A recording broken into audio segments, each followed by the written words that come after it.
ఓం నమ శివాయ. శ్రీ శివ శతకము. రచన డాక్టర్ శ్రీ శ్రీరంగ శ్రీనివాస్ గురువు గారు. ఛందస్సు కంద ఛందస్సు.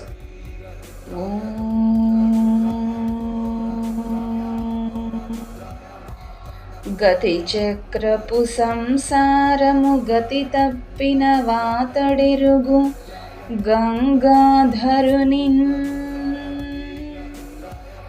సతిపతి సుత తతి గతి అని సతతము వెతపడు అతనిక సాధ్యం శివహం.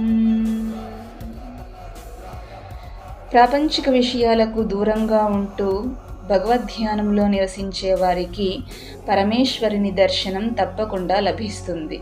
అలా కాకుండా ప్రాపంచిక విషయాలలో మునిగి తేలుతూ భార్య పిల్లలు పనులు అనుకుంటూ కాలం గడిపే వారికి పరమేశ్వరుని దర్శనం లభించదు.